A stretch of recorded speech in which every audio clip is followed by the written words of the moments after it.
Rich Dad, Poor Dad. What the rich teach their kids about money that the poor and middle class do not. By Robert T. Kiyosaki. To parents everywhere, a child's first and most important teachers, and to all those who educate, influence, and lead by example. Acknowledgements. How does a person say thank you when there are so many people to thank? Obviously, this book is a thank you to my two fathers, who were powerful role models, and to my mom, who taught me love and kindness. The person most responsible for this book becoming a reality is my wife, Kim, my partner in marriage, business, and in life. She makes my life complete. Introduction. Rich Dad, Poor Dad. Having two dads offered me the choice of contrasting points of view, one of a rich man and one of a poor man. I had two fathers, a rich one and a poor one. One was highly educated and intelligent. He had a PhD and completed 4 years of undergraduate work in less than 2 years. He then went on to Stanford University, the University of Chicago, and Northwestern University to do his advanced studies, all on full financial scholarships. The other father never finished the 8th grade. Both men were successful in their careers, working hard all their lives. Both earned substantial incomes, yet one always struggled financially.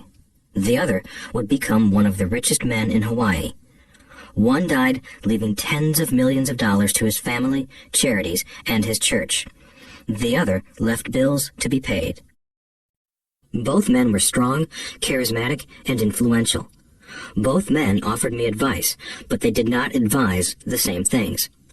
Both men believed strongly in education, but did not recommend the same course of study.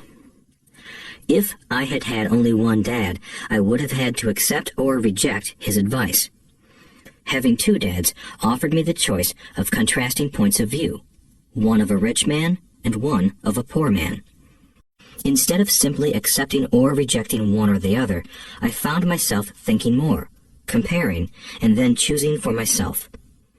The problem was that the rich man was not rich yet, and the poor man was not yet poor. Both were just starting out on their careers, and both were struggling with money and families. But they had very different points of view about money. For example, one dad would say, "The love of money is the root of all evil." The other said, "The lack of money is the root of all evil." As a young boy, having two strong fathers, both influencing me, was difficult. I wanted to be a good son and listen, but the two fathers did not say the same things. The contrast in their points of view, particularly about money, was so extreme that I grew curious and intrigued. I began to start thinking for long periods of time about what each was saying. Much of my private time was spent reflecting, asking myself questions such as, "Why does he say that?" and then asking the same question of the other dad's statement.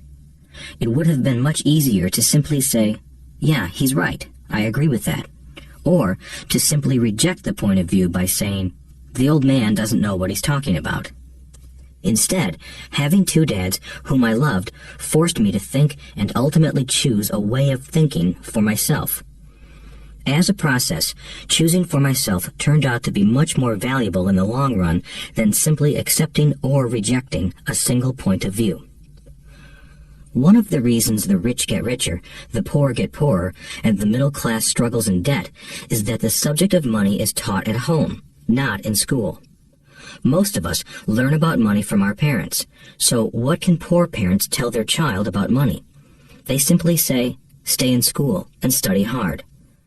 The child may graduate with excellent grades, but with a poor person's financial programming and mindset. Sadly, money is not taught in schools. Schools focus on scholastic and professional skills, but not on financial skills. This explains how smart bankers, doctors, and accountants who earned excellent grades may struggle financially all of their lives.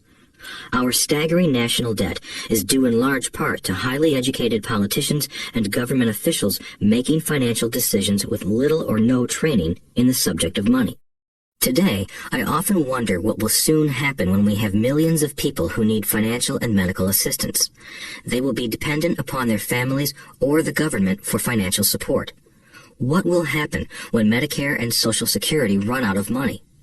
How will a nation survive if teaching children about money continues to be left to parents, most of whom will be, or already are, poor?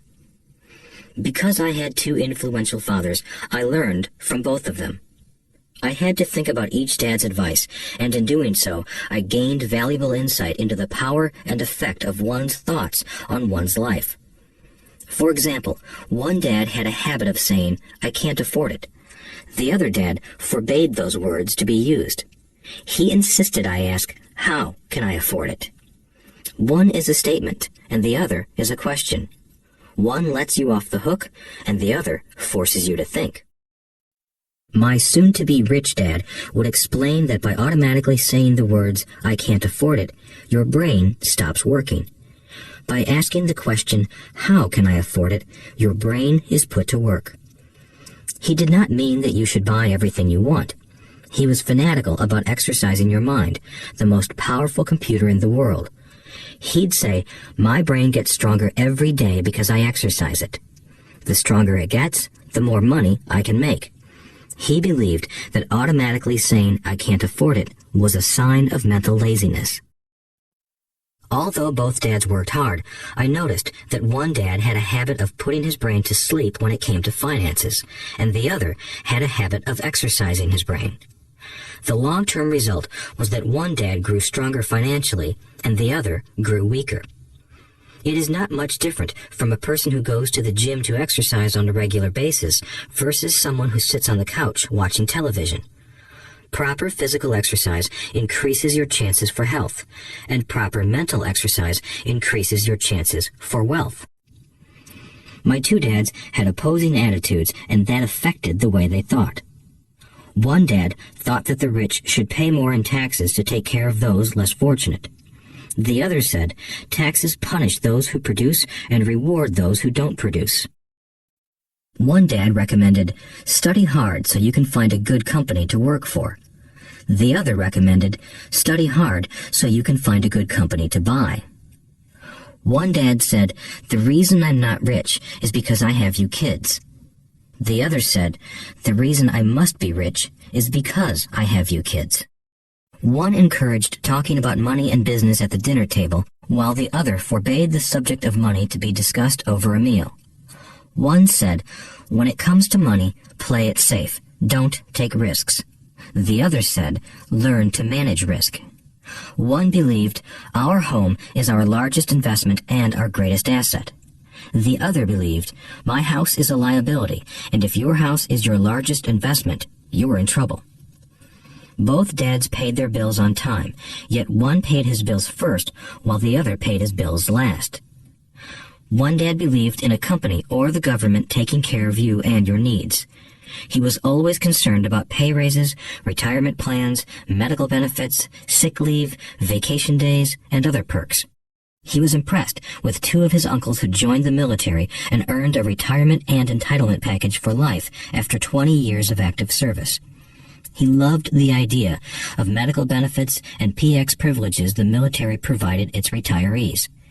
He also loved the tenure system available through the university.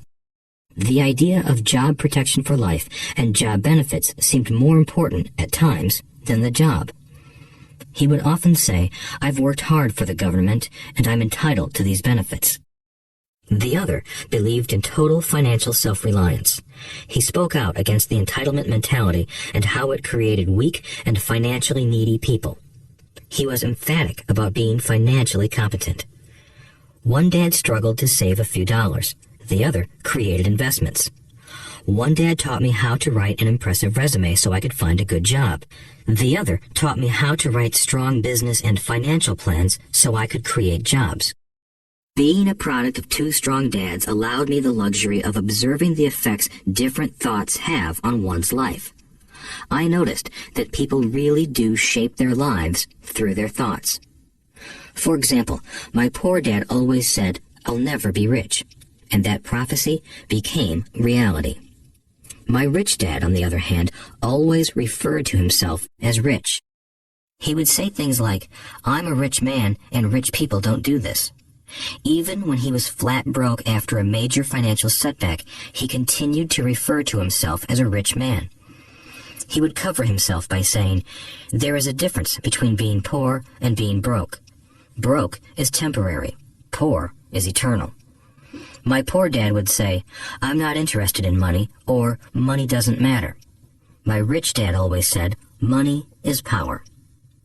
The power of our thoughts may never be measured or appreciated, but it became obvious to me as a young boy that it was important to be aware of my thoughts and how I expressed myself. I noticed that my poor dad was poor, not because of the amount of money he earned, which was significant, but because of his thoughts and actions. As a young boy having two fathers, I became acutely aware of being careful about which thoughts I chose to adopt as my own. Should I listen to my rich dad or to my poor dad? Although both men had tremendous respect for education and learning, they disagreed about what they thought was important to learn. One wanted me to study hard, earn a degree, and get a good job to earn money. He wanted me to study to become a professional, an attorney or an accountant, and to go to business school for my MBA. The other encouraged me to study to be rich, to understand how money works, and to learn how to have it work for me. "I don't work for money" were words he would repeat over and over. Money works for me. At the age of 9, I decided to listen to and learn from my rich dad about money. In doing so, I chose not to listen to my poor dad, even though he was the one with all the college degrees. A lesson from Robert Frost. Robert Frost is my favorite poet. Although I love many of his poems, my favorite is "The Road Not Taken." I use its lesson almost daily. The Road Not Taken. Two roads diverged in a yellow wood, and sorry I could not travel both. And be one traveler long I stood, and looked down one as far as I could, to where it bent in the undergrowth, then took the other as just as fair, and having perhaps the better claim, because it was grassy and wanted wear. Though as for that the passing there had worn them really about the same, and both that morning equally lay in leaves no step had trodden black. Oh, I kept the first for another day, yet knowing how way leads on to way, I doubted if I should ever come back. I shall be telling this with a sigh, somewhere ages and ages hence. Two roads diverged in a wood, and I took the one less traveled by, and that has made all the difference. And that has made all the difference. Over the years, I have often reflected upon Robert Frost's poem. Choosing not to listen to my highly educated dad's advice and attitude about money was a painful decision, but it was a decision that shaped the rest of my life. Once I made up my mind about whom to listen to, my education about money began. My rich dad taught me over a period of 30 years until I was 39 years old. He stopped once he realized that I knew and fully understood what he had been trying to drum into my often thick skull. Money is one form of power, but what is more powerful is financial education. Money comes and goes, but if you have the education about how money works, you gain power over it and can begin building wealth. The reason positive thinking alone does not work is because most people went to school and never learned how money works, so they spend their lives working for money.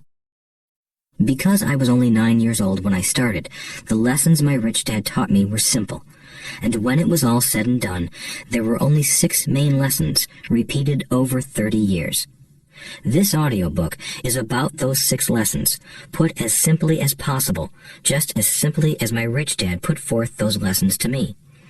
The lessons are meant not to be answers, but guideposts that will assist you and your children to grow wealthier no matter what happens in a world of increasing change and uncertainty. Chapter 1. Lesson 1. The rich don't work for money. The poor and the middle class work for money. The rich have money work for them. Dad, can you tell me how to get rich? My dad put down the evening paper. Why do you want to get rich, son? because today Jimmy's mom drove up in their new Cadillac and they were going to their beach house for the weekend. He took 3 of his friends, but Mike and I weren't invited. They told us we weren't invited because we were poor kids. They did? My dad asked incredulously. Yeah, they did, I replied in a hurt tone.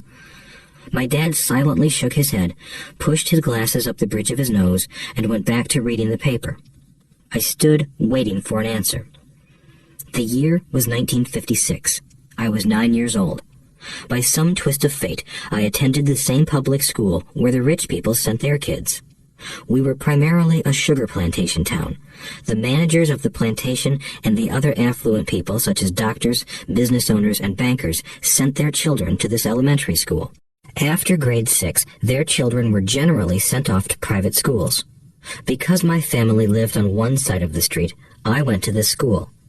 Had I lived on the other side of the street, I would have gone to a different school with kids from families more like mine. After grade 6, these kids and I would go on to the public intermediate and high school. There was no private school for them or for me. My dad finally put down the paper. I could tell he was thinking. Well, son, he began slowly, if you want to be rich, you have to learn to make money. How do I make money? I asked. Well, use your head, son, he said, smiling. Even then, I knew that really meant, that's all I'm going to tell you, or, I don't know the answer, so don't embarrass me. A partnership is formed. The next morning, I told my best friend, Mike, what my dad had said. As best as I could tell, Mike and I were the only poor kids in this school. Mike was also in this school by a twist of fate. Someone had drawn a jog in the line for the school district, and we wound up in school with the rich kids. We weren't really poor, but we felt as if we were because all the other boys had new baseball gloves, new bicycles, new everything. Mom and Dad provided us with the basics, like food and shelter and clothes, but that was about it. My dad used to say, if you want something, work for it. We wanted things, but there was not much work available for 9-year-old boys. So what do we do to make money? Mike asked. I don't know, I said, but do you want to be my partner? He agreed, and so on that Saturday morning, Mike became my first business partner. We spent all morning coming up with ideas on how to make money. Occasionally, we talked about all the cool guys at Jimmy's beach house having fun. It hurt a little, but that hurt was good, because it inspired us to keep thinking of a way to make money. Finally, that afternoon, a bolt of lightning struck.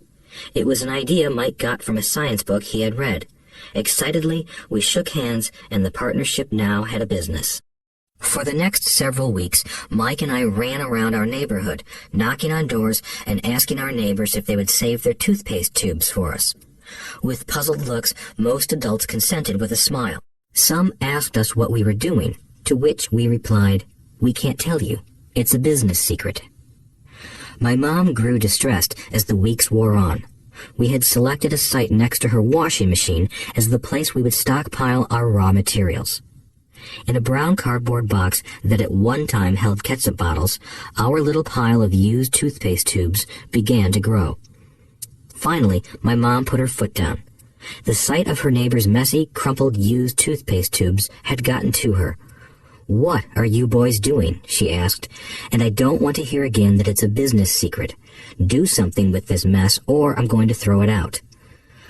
Mike and I pleaded and begged, explaining that we would soon have enough, and then we would begin production. We informed her that we were waiting on a couple of neighbors to finish their toothpaste so we could have their tubes. Mom granted us a 1-week extension. The date to begin production was moved up, and the pressure was on. My first partnership was already being threatened with an eviction notice by my own mom. It became Mike's job to tell the neighbors to quickly use up their toothpaste, saying their dentist wanted them to brush more often anyway. I began to put together the production line. One day, my dad drove up with a friend to see 2 9-year-old boys in the driveway with the production line operating at full speed.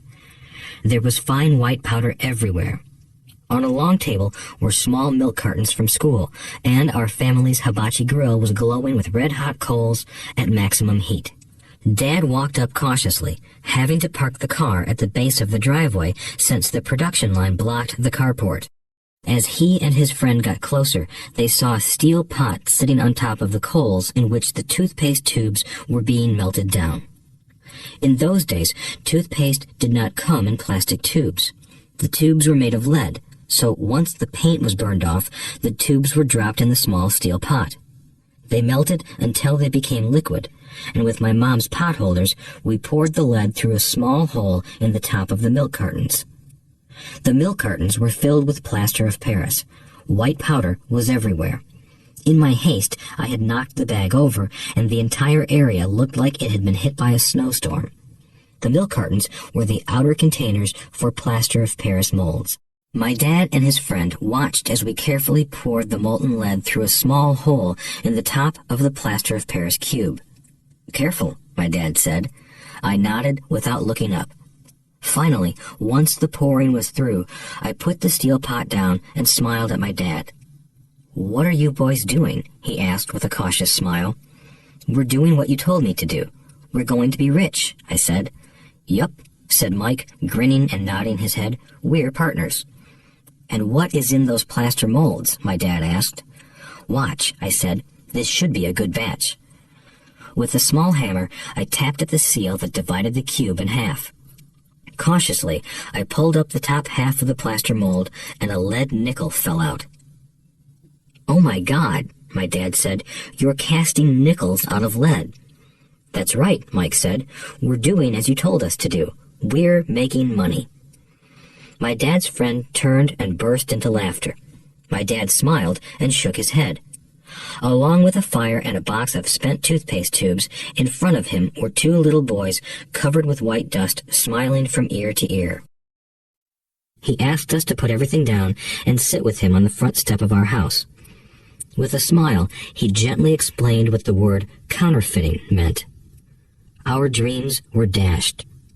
"You mean this is illegal?" asked Mike in a quivering voice. "Let them go," my dad's friend said. "They might be developing a natural talent." My dad glared at him. "Yes, it is illegal," my dad said gently, "but you boys have shown great creativity and original thought. Keep going. I'm really proud of you." Disappointed, Mike and I sat in silence for about 20 minutes before we began cleaning up our mess. The business was over on opening day. Sweeping the powder up, I looked at Mike and said, "I guess Jimmy and his friends are right. We are poor." My father was just leaving as I said that. "Boys," he said, "you're only poor if you give up. The most important thing is that you did something. Most people only talk and dream of getting rich. You've done something. I'm very proud of the two of you. I will say it again. Keep going. Don't quit." Mike and I stood there in silence. They were nice words, but we still did not know what to do. "So how come you're not rich, Dad?" I asked. "Because I chose to be a school teacher. School teachers really don't think about being rich. We just like to teach. I wish I could help you, but I really don't know how to make money." Mike and I turned and continued our cleanup. "I know," said my dad. "If you boys want to learn how to be rich, don't ask me. Talk to your dad, Mike." "My dad?" asked Mike with a scrunched-up face. "Yeah, your dad," repeated my dad with a smile. "Your dad and I have the same banker, and he raves about your father. He's told me several times that your father is brilliant when it comes to making money." "My dad?" Mike asked again in disbelief. "Then how come we don't have a nice car and a nice house like the rich kids at school?" "A nice car and a nice house don't necessarily mean you're rich or you know how to make money," my dad replied. "Jimmy's dad works for the sugar plantation. He's not much different from me. He works for a company, and I work for the government. The company buys the car for him. The sugar company is in financial trouble, and Jimmy's dad may soon have nothing. Your dad is different, Mike. He seems to be building an empire, and I suspect in a few years he will be a very rich man." With that, Mike and I got excited again. With new vigor, we began cleaning up the mess caused by our now defunct first business. As we were cleaning, we made plans for how and when to talk to Mike's dad. The problem was that Mike's dad worked long hours and often did not come home until late. His father owned warehouses, a construction company, a chain of stores, and 3 restaurants. It was the restaurants that kept him out late. Mike caught the bus home after we had finished cleaning up. He was going to talk to his dad when he got home that night and ask him if he would teach us how to become rich. Mike promised to call as soon as he had talked to his dad, even if it was late. The phone rang at 8:30 p.m. "Okay," I said, "next Saturday." I put the phone down. Mike's dad had agreed to meet with us. On Saturday, I caught the 7:30 a.m. bus to the poor side of town. The lessons begin. Mike and I met with his dad that morning at 8 o'clock. He was already busy, having been at work for more than an hour. His construction supervisor was just leaving in his pickup truck as I walked up to his simple, small, and tidy home. Mike met me at the door. "Dad's on the phone, and he said to wait on the back porch," Mike said as he opened the door. The old wooden floor creaked as I stepped across the threshold of the aging house. There was a cheap mat just inside the door. The mat was there to hide the years of wear from countless footsteps that the floor had supported. Although clean, it needed to be replaced. I felt claustrophobic as I entered the narrow living room that was filled with old, musty, overstuffed furniture that today would be collector's items.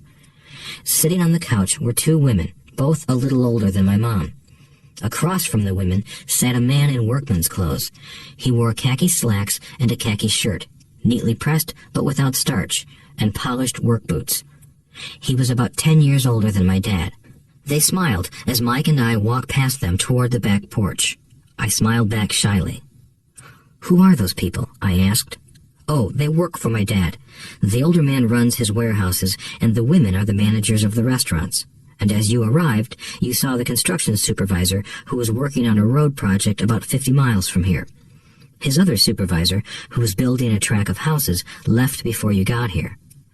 "Does this go on all the time?" I asked.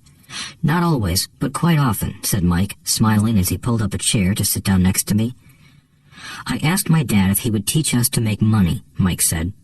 "Oh, and what did he say to that?" I asked with cautious curiosity. "Well, he had a funny look on his face at first, and then he said he would make us an offer."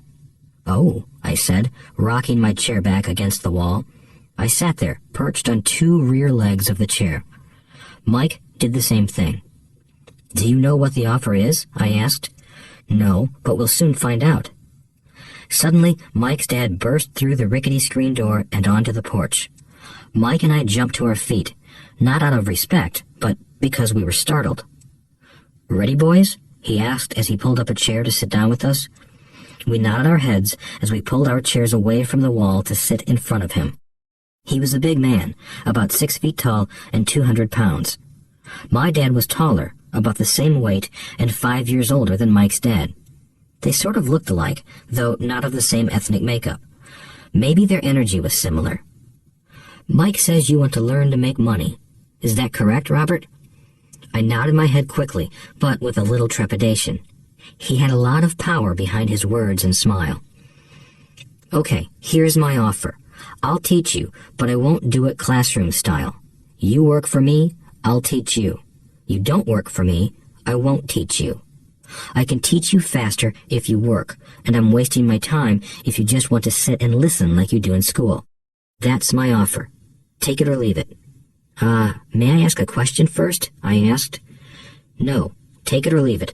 I've got too much work to do to waste my time. If you can't make up your mind decisively, then you'll never learn to make money anyway. Opportunities come and go. Being able to know when to make quick decisions is an important skill. You have the opportunity that you asked for. School is beginning, or it's over in 10 seconds, Mike's dad said with a teasing smile. "Take it," I said. "Take it," said Mike. "Good," said Mike's dad. "Mrs. Martin will be by in 10 minutes. After I'm through with her, you'll ride with her to my superette and you can begin working. I'll pay you 10 cents an hour and you'll work 3 hours every Saturday." "But I have a softball game today," I said. Mike's dad lowered his voice to a stern tone. "Take it or leave it," he said. "I'll take it," I replied, choosing to work and learn instead of playing. 30 cents later. By 9 a.m. that day, Mike and I were working for Mrs. Martin. She was a kind and patient woman. She always said that Mike and I reminded her of her 2 grown sons. Although kind, she believed in hard work and kept us moving. We spent 3 hours taking canned goods off the shelves, brushing each can with a feather duster to get the dust off, and then restacking them neatly. It was excruciatingly boring work. Mike's dad, whom I called my rich dad, owned 9 of these little superettes, each with a large parking lot. They were the early version of the 7-Eleven convenience stores, little neighborhood grocery stores where people bought items such as milk, bread, butter, and cigarettes. The problem was that this was Hawaii before air conditioning was widely used, and the stores could not close their doors because of the heat.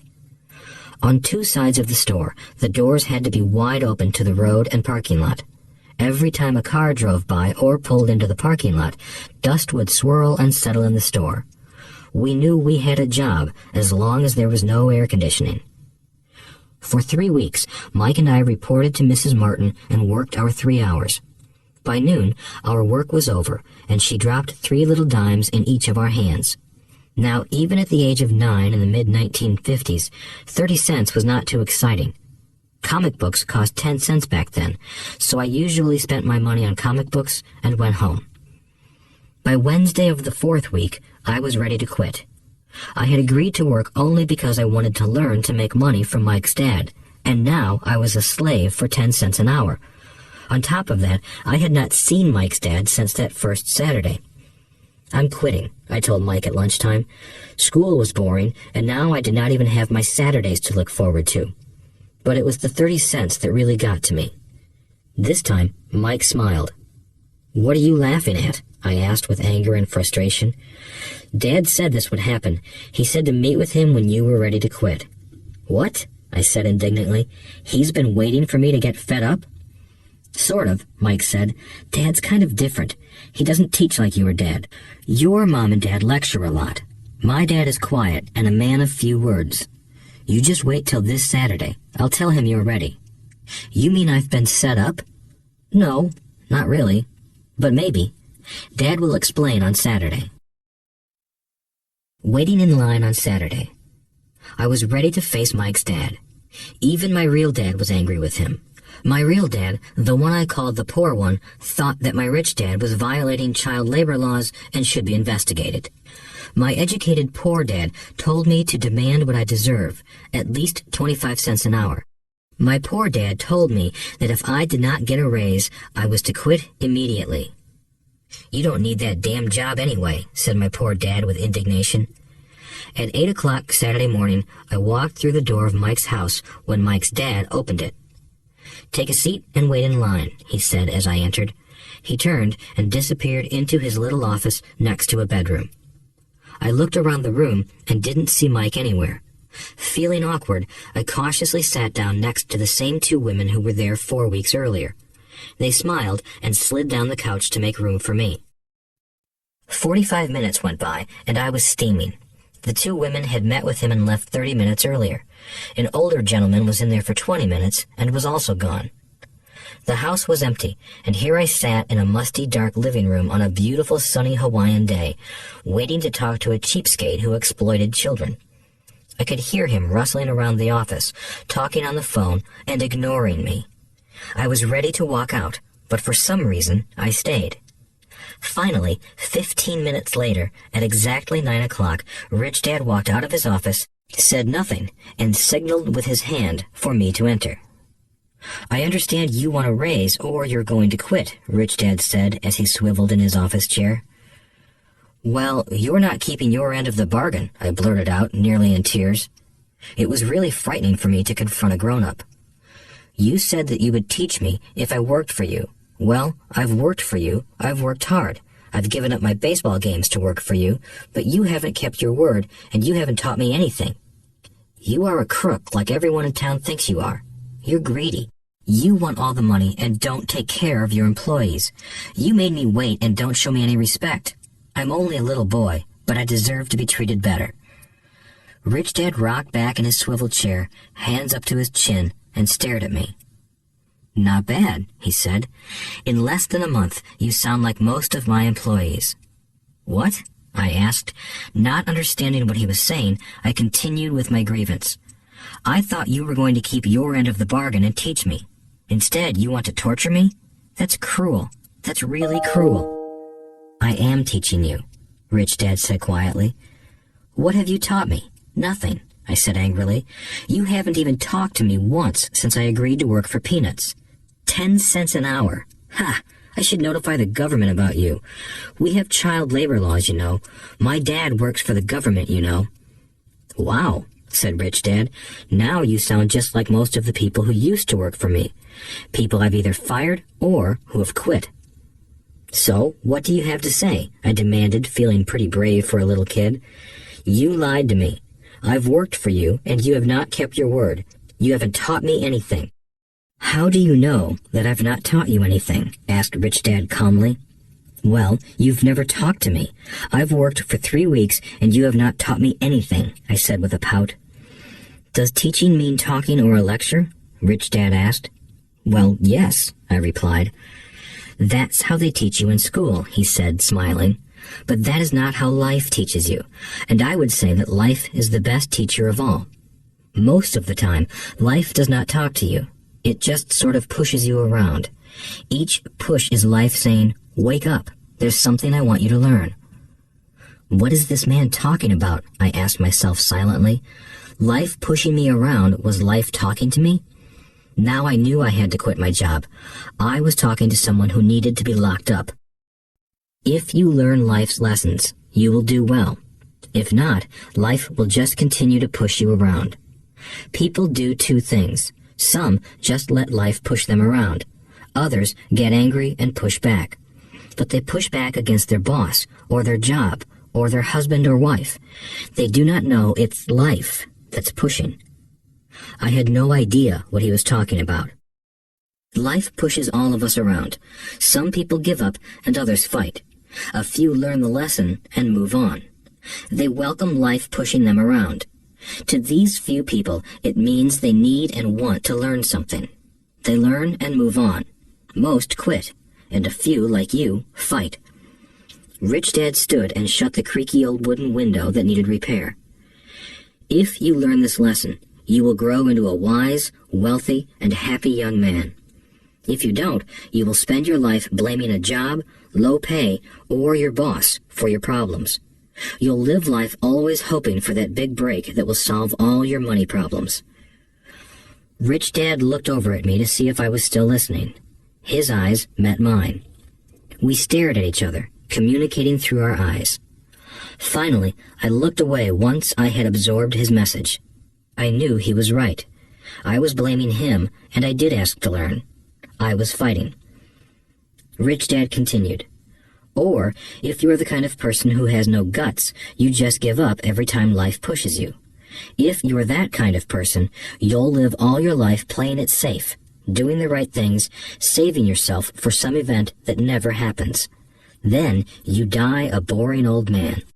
You'll have lots of friends who really like you because you were such a nice, hard-working guy. But the truth is that you let life push you into submission. Deep down, you were terrified of taking risks. You really wanted to win, but the fear of losing was greater than the excitement of winning. Deep inside, you and only you will know you didn't go for it. You chose to play it safe. Our eyes met again. You've been pushing me around? I asked. Some people might say that, smiled Rich Dad. I would say that I just gave you a taste of life. What taste of life? I asked, still angry, but now curious and ready to learn. You boys are the first people that have ever asked me to teach them how to make money. I have more than 150 employees, and not one of them has asked me what I know about money. They ask me for a job and a paycheck, but never to teach them about money. So most will spend the best years of their lives working for money, not really understanding what it is they're working for. I sat there listening intently. So when Mike told me you wanted to learn how to make money, I decided to design a course that mirrored real life. I could talk until I was blue in the face, but you wouldn't hear a thing. So I decided to let life push you around a bit so you could hear me. That's why I only paid you 10 cents. So what is the lesson I learned from working for only 10 cents an hour? I asked. That you're cheap and exploit your workers? Rich Dad rocked back and laughed heartily. Finally, he said, "You'd best change your point of view. Stop blaming me and thinking I'm the problem. If you think I'm the problem, then you have to change me. If you realize that you're the problem, then you can change yourself, learn something, and grow wiser." Most people want everyone else in the world to change but themselves. Let me tell you, it's easier to change yourself than everyone else. "I don't understand," I said. "Don't blame me for your problems," Rich Dad said, growing impatient. "But you only pay me 10 cents. "So what are you learning?" Rich Dad asked, smiling. "That you're cheap," I said with a sly grin. "See, you think I'm the problem," said Rich Dad. "But you are. Well, keep that attitude and you'll learn nothing. Keep the attitude that I'm the problem, and what choices do you have?" "Well, if you don't pay me more or show me more respect and teach me, I'll quit." "Well put," Rich Dad said, "and that's exactly what most people do. They quit and go looking for another job, a better opportunity and higher pay, actually thinking that this will solve the problem. In most cases, it won't." "So what should I do?" I asked. "Just take this measly 10 cents an hour and smile?" Rich Dad smiled. "That's what the other people do. But that's all they do, waiting for a raise, thinking that more money will solve their problems. Most just accept it, and some take a second job working harder, but again, accepting a small paycheck." I sat staring at the floor, beginning to understand the lesson Rich Dad was presenting. I could sense it was a taste of life. Finally, I looked up and asked, "So what will solve the problem?" "This," he said, leaning forward in his chair and tapping me gently on the head. "This stuff between your ears." It was at that moment that Rich Dad shared the pivotal point of view that separated him from his employees and my poor dad, and led him to eventually become one of the richest men in Hawaii, while my highly educated but poor dad struggled financially all his life. It was a singular point of view that made all the difference over a lifetime. Rich Dad said this point of view over and over, which I call lesson number 1. The poor and the middle class work for money. The rich have money work for them. On that bright Saturday morning, I learned a completely different point of view from what I had been taught by my poor dad. At the age of 9, I understood that both dads wanted me to learn. Both dads encouraged me to study, but not the same things. My highly educated dad recommended that I do what he did. "Son, I want you to study hard, get good grades so you can find a safe, secure job with a big company, and make sure it has excellent benefits." My rich dad wanted me to learn how money works so I could make it work for me. These lessons I would learn through life with his guidance, not because of a classroom. My rich dad continued my first lesson. "I'm glad you got angry about working for 10 cents an hour. If you hadn't got angry and had simply accepted it, I would have to tell you that I could not teach you.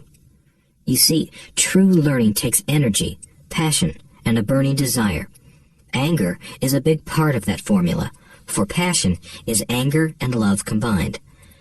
When it comes to money, most people want to play it safe and feel secure, so passion does not direct them. Fear does."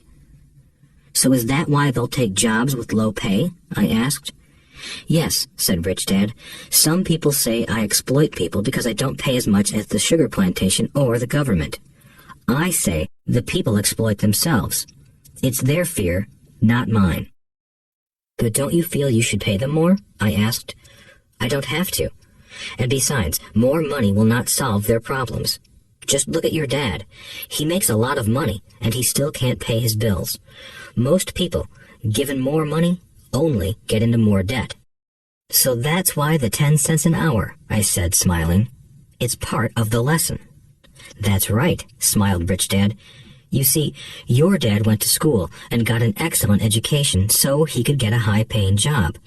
But he still has money problems because he never learned anything about money in school. On top of that, he believes in working for money." "And you don't?" I asked. "No, not really," said Rich Dad. "If you want to learn to work for money, then stay in school. That is a great place to learn to do that. But if you want to learn how to have money work for you, then I will teach you that. But only if you want to learn. Wouldn't everyone want to learn that? I asked. No, said Rich Dad, simply because it's easier to learn to work for money, especially if fear is your primary emotion when the subject of money is discussed. I don't understand, I said with a frown. Don't worry about that for now. Just know that it's fear that keeps most people working at a job. The fear of not paying their bills, the fear of being fired, the fear of not having enough money, and the fear of starting over. That's the price of studying to learn a profession or trade and then working for money. Most people become a slave to money and then get angry at their boss. Learning to have money work for you is a completely different course of study? I asked. Absolutely, Rich Dad answered. Absolutely. We sat in the silence on that beautiful Hawaiian Saturday morning. My friends had just started their Little League baseball game, but for some reason I was now thankful I had decided to work for 10 cents an hour. I sensed that I was about to learn something my friends wouldn't learn in school. Ready to learn? Asked Rich Dad. Absolutely, I said with a grin. I have kept my promise. I've been teaching you from afar, my Rich Dad said. At 9 years old, you've gotten a taste of what it feels like to work for money. Just multiply your last month by 50 years, and you will have an idea of what most people spend their life doing. I don't understand, I said. How did you feel waiting in line to see me, once to get hired and once to ask for more money? Terrible, I said. If you choose to work for money, that is what life will be like, said Rich Dad. And how did you feel when Mrs. Martin dropped 3 dimes in your hand for 3 hours of work? I felt like it wasn't enough. It seemed like nothing. I was disappointed, I said. And that is how most employees feel when they look at their paychecks, especially after all the tax and other deductions are taken out. At least you got 100%. You mean most workers don't get paid everything? I asked with amazement. Heavens no, said Rich Dad. The government always takes its share first. How do they do that? I asked. Taxes, said Rich Dad. You're taxed when you earn. You're taxed when you spend. You're taxed when you save. You're taxed when you die. Why do people let the government do that to them? The rich don't, said Rich Dad with a smile. The poor and the middle class do. I'll bet you that I earn more than your dad, yet he pays more in taxes. How can that be? I asked. At my age, that made no sense to me. Why would someone let the government do that to them? Rich Dad rocked slowly and silently in his chair, just looking at me. Ready to learn? He asked. I nodded my head slowly. As I said, there is a lot to learn. Learning how to have money work for you is a lifetime study. Most people go to college for 4 years and their education ends. I already know that my study of money will continue over my lifetime, simply because the more I find out I need to know. Most people never study the subject. They go to work, get their paycheck, balance their checkbooks, and that's it. Then they wonder why they have money problems. They think that more money will solve the problem, and don't realize that it's their lack of financial education that is the problem. So my dad has tax problems because he doesn't understand money? I asked, confused. Look, said Rich Dad, taxes are just one small section on learning how to have money work for you. Today, I just wanted to find out if you still have the passion to learn about money. Most people don't. They want to go to school, learn a profession, have fun at their work, and earn lots of money. One day they wake up with big money problems, and then they can't stop working. That's the price of only knowing how to work for money instead of studying how to have money work for you. So, do you still have the passion to learn? Asked Rich Dad. I nodded my head. Good, said Rich Dad. Now get back to work. This time, I will pay you nothing. What? I asked in amazement. You heard me. Nothing. You will work the same 3 hours every Saturday, but this time you will not be paid 10 cents per hour. You said you wanted to learn to not work for money, so I'm not going to pay you anything. I couldn't believe what I was hearing. I've already had this conversation with Mike, and he's already working. dusting and stacking canned goods for free. You better hurry and get back there." "That's not fair," I shouted. "You've got to pay something." "You said you wanted to learn. If you don't learn this now, you'll grow up to be like the two women and the older man sitting in my living room, working for money and hoping I don't fire them. Or, like your dad, earning lots of money only to be in debt up to his eyeballs, hoping more money will solve the problem. If that's what you want, I'll go back to our original deal of 10 cents an hour. Or you can do what most adults do. Complain that there is not enough pay, quit, and go looking for another job." "But what do I do?" I asked. Rich Dad tapped me on the head. "Use this," he said. "If you use it well, you will soon thank me for giving you an opportunity, and you will grow into a rich man." I stood there, still not believing what a raw deal I was handed. I came to ask for a raise, and somehow I was instead working for nothing. Rich Dad tapped me on the head again and said, "Use this. Now, get out of here and get back to work." Lesson number 1. The rich don't work for money. I didn't tell my poor dad I wasn't being paid. He wouldn't have understood, and I didn't want to try to explain something I didn't understand myself. For 3 more weeks, Mike and I worked 3 hours every Saturday for nothing. The work didn't bother me, and the routine got easier. But it was the missed baseball games and not being able to afford to buy a few comic books that got to me. Rich Dad stopped by at noon on the 3rd week. We heard his truck pull up in the parking lot and sputter when the engine was turned off. He entered the store and greeted Mrs. Martin with a hug. After finding out how things were going in the store, he reached into the ice cream freezer, pulled out 2 bars, paid for them, and signaled to Mike and me. "Let's go for a walk, boys." We crossed the street, dodging a few cars, and walked across a large grassy field where a few adults were playing softball. Sitting down at a lone picnic table, he handed Mike and me the treats. "How's it going, boys?" "Okay," Mike said.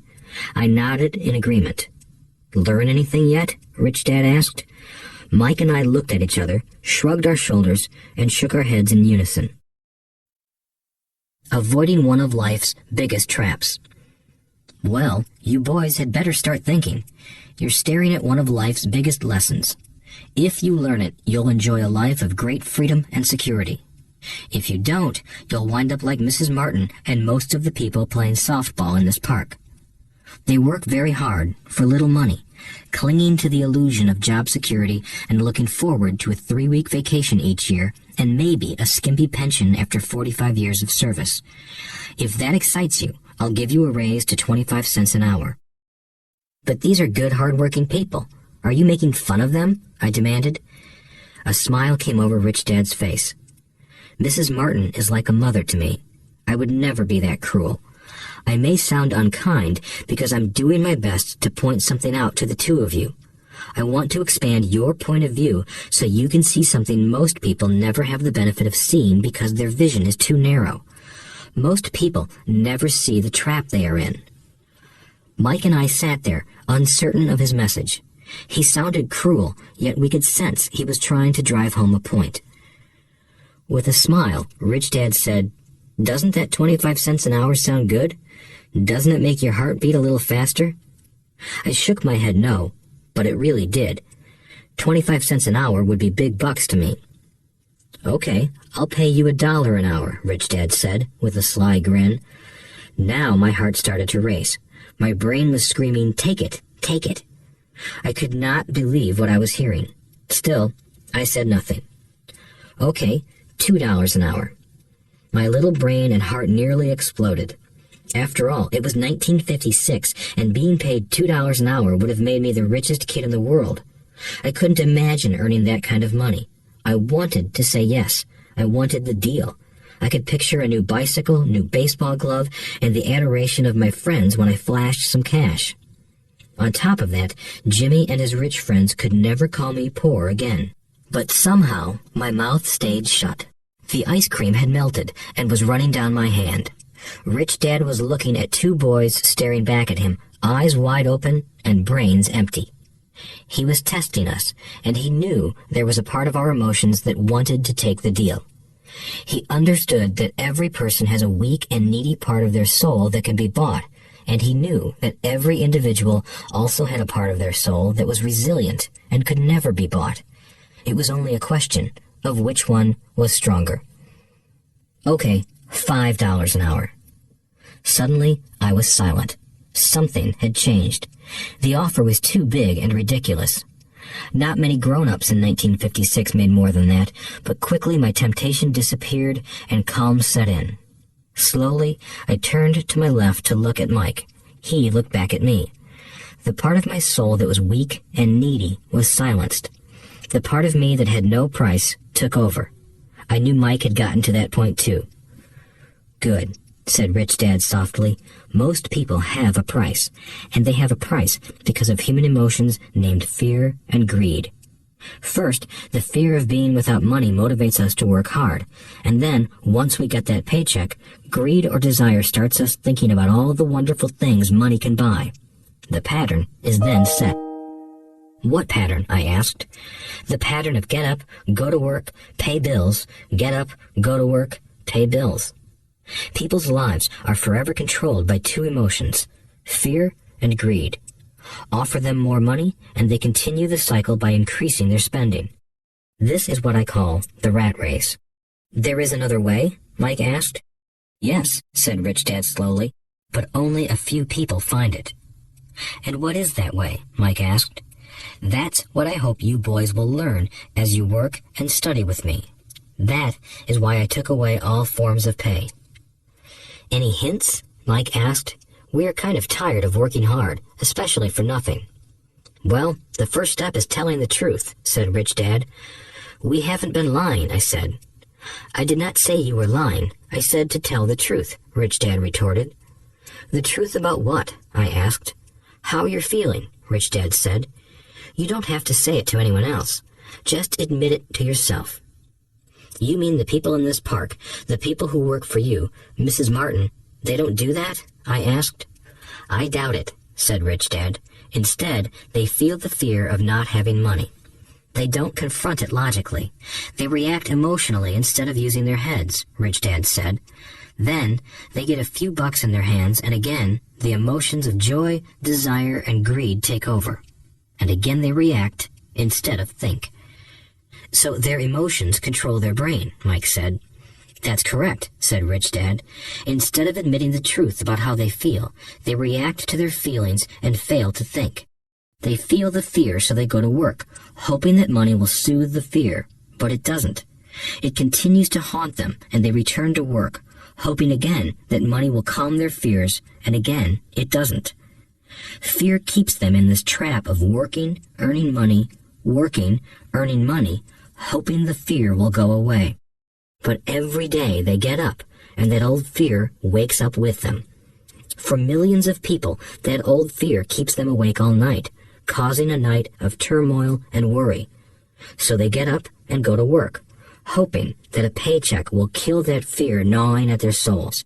Money is running their lives, and they refuse to tell the truth about that.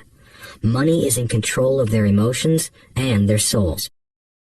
Rich Dad sat quietly, letting his words sink in. Mike and I had heard what he said, but didn't understand fully what he was talking about. I just knew that I often wondered why grown-ups hurried off to work. It did not seem like much fun, and they never looked that happy, but something kept them going.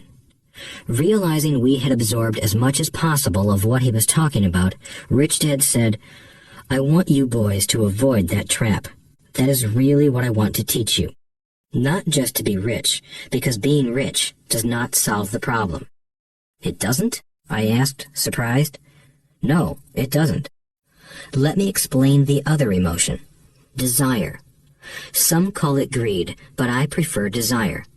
It's perfectly normal to desire something better, prettier, more fun, or exciting. So people also work for money because of desire.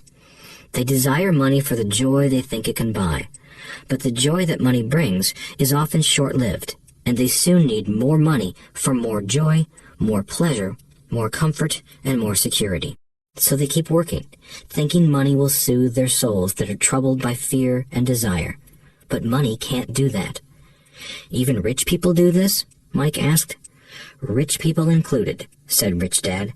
In fact, the reason many rich people are rich isn't because of desire, but because of fear. They believe that money can eliminate the fear of being poor, so they amass tons of it, only to find the fear gets worse. Now they fear losing the money. I have friends who keep working even though they have plenty. I know people who have millions who are more afraid now than when they were poor. They're terrified